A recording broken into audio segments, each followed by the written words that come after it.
Hello, welcome back to the channel. If you're new here, my name's Ian.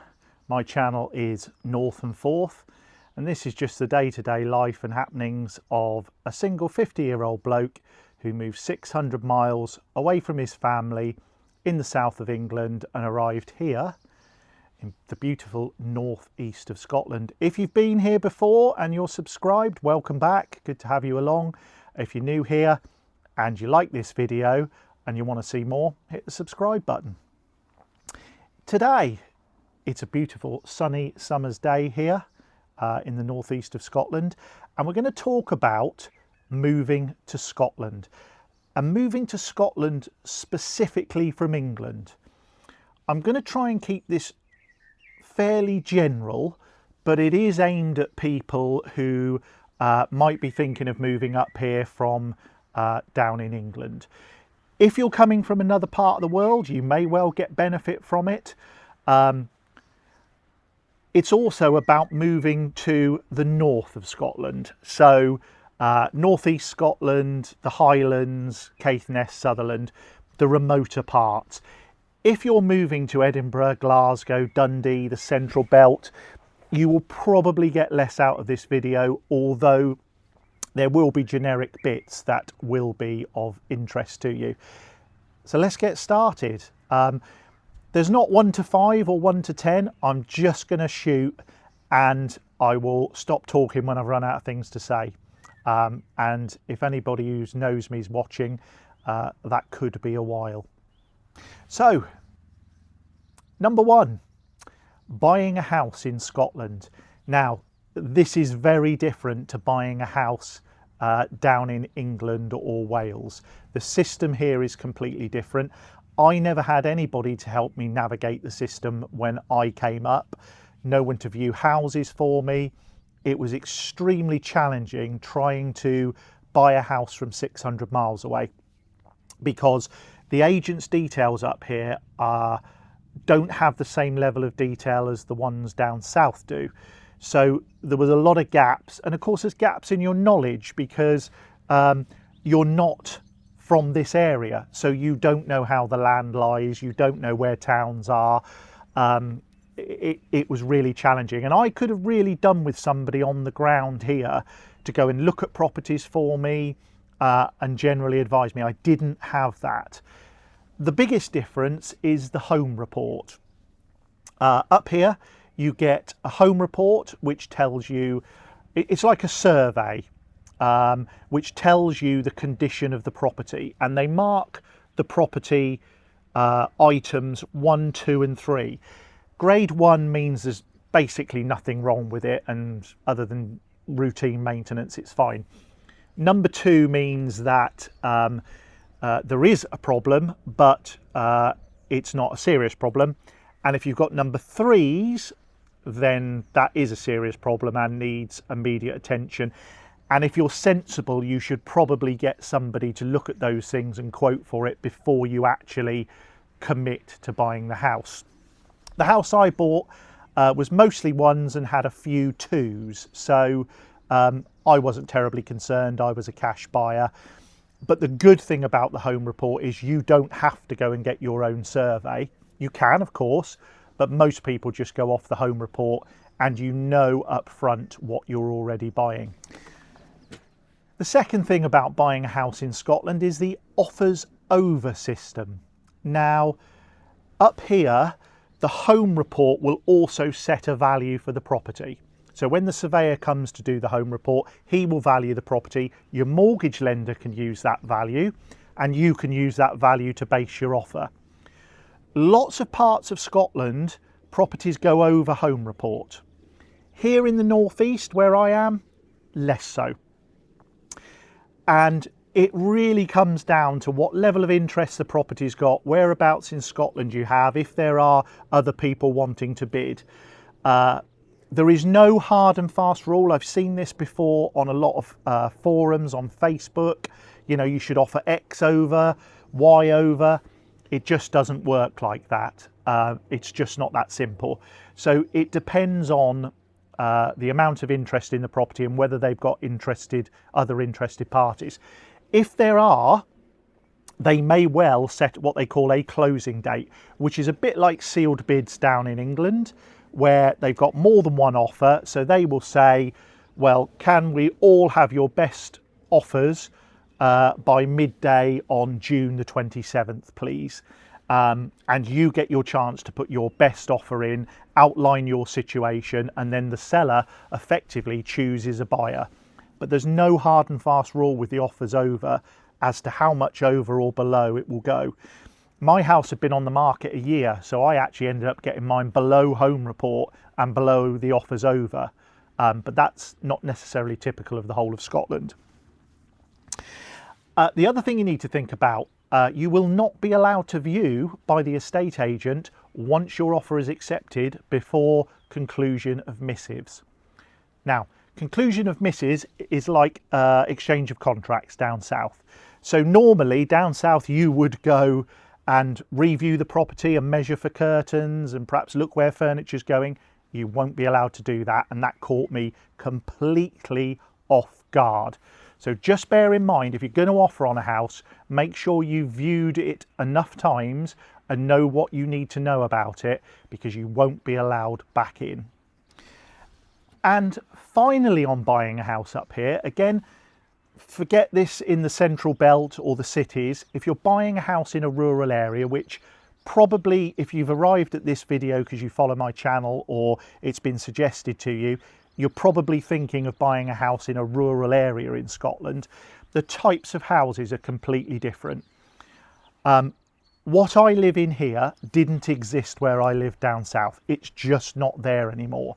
And it's 2 bedrooms. The nearest neighbour's half a mile away. I've got well water 250 yards down in the field. I'm a half a mile off the nearest road, which is unsalted in the winter, and my track is a farm track. So just be aware when you're looking to buy up here, you can buy properties in towns and villages that are very similar to down south, but there are a lot more properties like this that are properly out in the middle of nowhere. They bring their challenges, but they also bring this: peace and quiet, bird song, just the wind blowing through the trees. So completely different housing stock to down south. That's all I'm saying on housing. If you want a real deep dive into buying a house in Scotland, drop a comment below, because I'll do another video and go into great detail about what you need to know and what you need to bear in mind for your property journey coming to Scotland. Okay, moving on, weather and climate. And this is an interesting one. So, I live in the northeast of Scotland. It will be different down in the central belt. It will be different out west, but the northeast is fairly dry. We do get rain. It is much cooler and much windier than England. The North Sea, you can't see it here, but that way 4 miles is the North Sea. And I don't know whether you can hear the wind now. It's a nice summer's day, but it is still breezy. It is currently June the 11th. And so far, I've sat outside twice. Now, down south, I would have sat outside a lot more times than that by June the 11th. So just bear in mind, the further north you come, the cooler it is going to be and the windier it is going to be. 2 nights ago, Aboyne, which is only a 2-hour drive down the road from here, into the Cairngorms, recorded 0 degrees in June. So overnights are still chilly, and my heating is still coming on. I keep it set at about 18, 19 degrees, and it's still kicking in at night. So expect cooler. Now, that's not a complaint, because I don't like the heat anymore. I like these sort of temperatures, but it is cooler than down south. The other thing you need to think about weather and climate is daylight hours. Now, we are nearly the longest day, 21st of June. The sun comes up at 4:30 at the moment. It doesn't set till gone 10 p.m. at night, and it never actually gets dark here. I was up at 1:30 the other morning, and it's still twilight.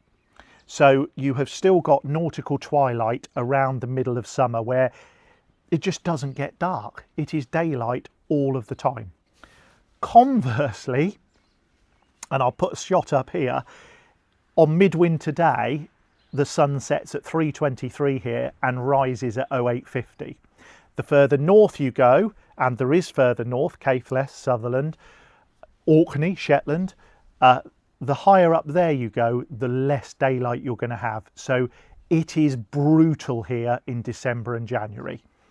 Do not underestimate the lack of daylight if you're coming up here in those core winter months. You are indoors the whole time. It is dark and cold and windy. Let's talk about distances. So again, this was a shocker for me down south. Everywhere is a long way up here.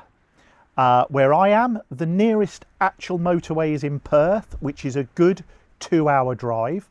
The nearest dual carriageway is about a half an hour drive from me. So all the roads here are A roads, B roads, or unclassified roads. The further you go up into the Highlands, you're going to get into single track roads. So yes, the further north and west you go from here, you are going to get into single track roads. So don't expect dual carriageways everywhere, motorways. Don't expect to do 60 miles in an hour. You are not going to do it. The further out into the Highlands and the west you go, it will take you twice as long to get anywhere. So just be aware of those distances and how far anything is. You know, down south, cinemas, nearest one to me was 6 miles away. Nearest one here is Aberdeen's, 40-minute drive. So those things that you take for granted down south, that you'll just take the kids to the cinema on a Saturday afternoon, or you'll just go bowling, you won't just go bowling. Everywhere is a long way. Bear in mind the distances. Now, the good thing about the distances up here is there's nobody on the roads. Generally, the roads are empty. If you've ever been around the Aberdeen Western Peripheral route, which is a dual carriageway, similar to the A34 down south, you will know there is nobody on it. It is empty. And when you get out into the countryside here, you drive along and you maybe see a car every 4 or 5 minutes. So although the distances are greater and it takes you longer to get anywhere, the roads are emptier. That brings me on to population density. I think Berkshire, where I was from, was about, I can't remember the exact figures, but up here it was about 1/5 of the population density of where I'm from. So whilst the distances are great here, there is nobody around.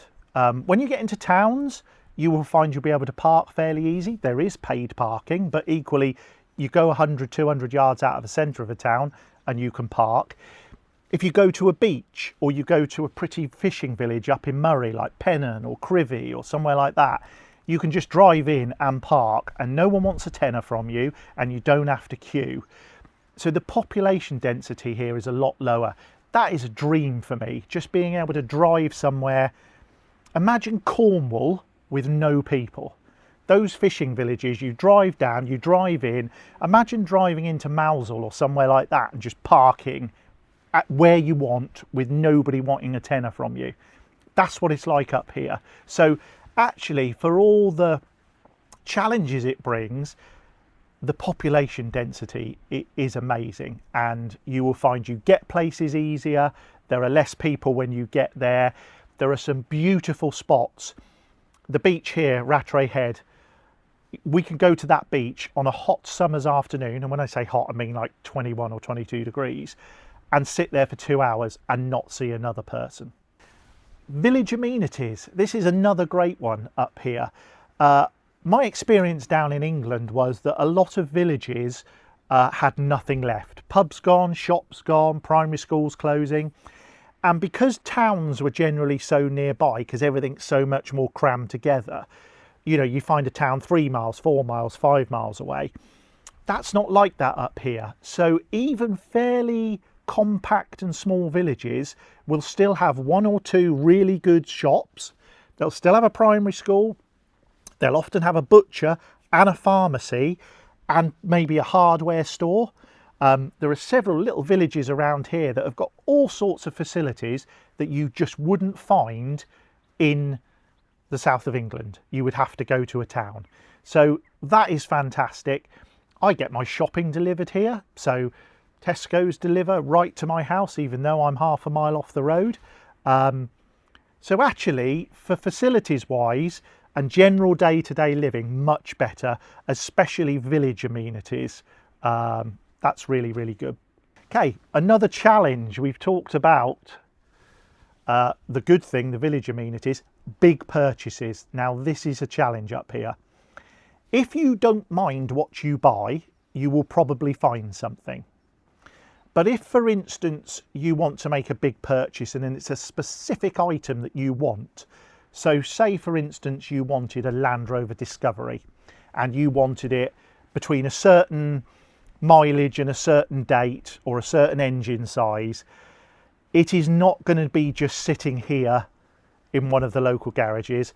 It probably won't even be in Land Rover in Aberdeen. You are going to have to go much further afield and potentially pay money to have it delivered. What comes with population density is more choice of bigger purchases, and the flip side to having a lesser population density is that if you're looking to buy a particular item that's very big, you're going to find it challenging up here. Last but not least, costs of living up here.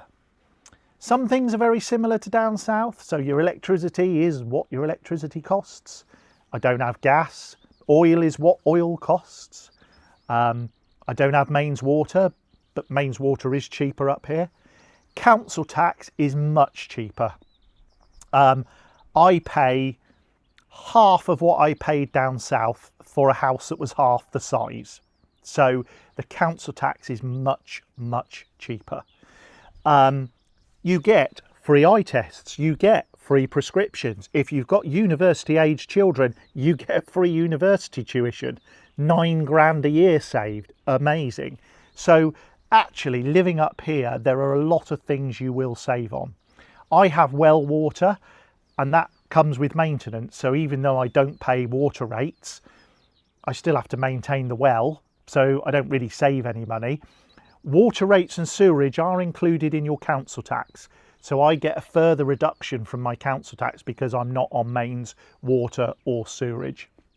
So there are some good savings to be made by living in Scotland in terms of general day-to-day cost of living things.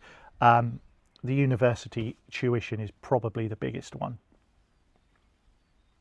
If you want me to do a video about well water and septic tanks and what it's like living with a well, because I know if you're moving up from the south of England or somewhere that's got mostly mains water, you may be a bit daunted by having your own well and having to look after it and what goes wrong if it stops working, which mine did 3 days after moving in here, no water.